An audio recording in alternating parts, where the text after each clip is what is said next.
নমস্কার, আমি শুভম মণ্ডল বলছি। তো আমি কিছু কিছু বিশেষ পোকা খাওয়ার বিষয়ে জানাচ্ছি, যেটা যেটা হলো যে এই জাতীয় পোকাগুলো যে আমাদের আমাদের আমরা খেলে কিছু কিছু ভিটামিন বা ভিটামিন ডি কিছু কিছু জিনিস পাওয়া যায় আমাদের এটার মধ্যে। কিন্তু এই পোকাগুলো খাওয়ার আগে আমরা কিছু পোকাগুলো জানকারি জানিয়ে নিতে লাগবে, কিছু পোকাগুলোর জানকারি আমরা জানিয়ে নিতে লাগবে। কেননা এই পোকাগুলো জানানো এত দরকার দরকার যে কিছু কিছু পোকা আছে খুবই বিষাক্ত, তা তা তা আমাদের খাওয়া খুবই শরীরের পক্ষে ক্ষতিকারক। তা আমাদের পোকাটা যখন খাবো তখন পোকাটা সম্পর্কে আগে জেনে নিতে লাগবে, বা যে জানা ছাড়া আমরা এই পোকাটা খেতে পারবো না, কারণ আমাদের শরীরে খুবই ক্ষতিকারক কাজ করবে। তা আমরা পোকাটা খাবো তখন সবসময় আমাদের চিন্তা করতে লাগবে যে এই পোকাগুলো, এই পাগুলো দেখছো না, এই পোকাগুলো পাগুলো, এই পোকাগুলো পাগুলো এবং পাখনাটা, বিশেষ করে পোকাটা কোনো কিছু করো বা না করো, পোকাটার এই মাথাটা ভেঙে যাবে। আর এই পোকাটার নাম হলো র্যাবিট সান। এই পোকাটার নাম হলো র্যাবিট সান। এই পোকাটা যখন ভেঙে দিতে লাগবে, তো সবসময় পোকাগুলো, এই জাতীয় পোকাগুলো বা এই জাতীয় পোকাগুলো আছে যেটা, সেটা হলো আমরা আগে মাথাটাকে ভাঙতে লাগবে। সেটা মাথাটা যখন ভাঙবে এইভাবে ভাঙবে, মাথাটা একবার যেন না জানা যায়।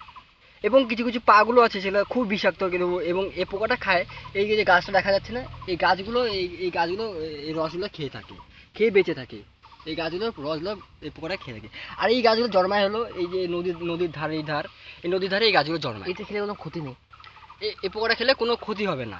কিন্তু আমরা দেখি যে বড় বড় দ্বীপ ঠিপ দেখি, বা এই বড় বড় জঙ্গল টঙ্গল দেখি, তো এই পোকাগুলো খুবই খুবই কম দেখা যায়। এটা দেখা যায় সাধারণত একমাত্র জলপাইগুড়িতে। তা আমি শুভম মণ্ডল বলছিলাম, যেটা হলো এই পোকাটা খাওয়া কোনো ব্যাপারই না। এরকম পোকাগুলো পাগুলো ভেঙে দিবে, প্রথমত পোকাগুলো পাগুলো ভেঙে দিবে। এবং এই পোকাটার পাখনার মধ্যে অনেক অনেক অনেক বায়ুকোষ, এবং এই পোকাটার মধ্যে অনেক, এই পোকাটা উড়ে উড়ে যায়, তো তো পোকাটার মধ্যে অনেক মানে বায়ুর মধ্যে অনেক জীবাশ্ম থাকে, সেগুলো এই পোকাটার ভাইরাস। মধ্যে আটকায় থাকে। তা আমাদের পোকাটার পাখনাগুলো ফেলে দিতে লাগবে প্রথমত। ফালার পরে এই পিছনটা দেখছো না, এই পেছনটা প্রথমত ফালাই দিতে লাগে। এইভাবে হ্যাঁ খাইতে লাগবে পটে। এই করে এই হ্যাঁ।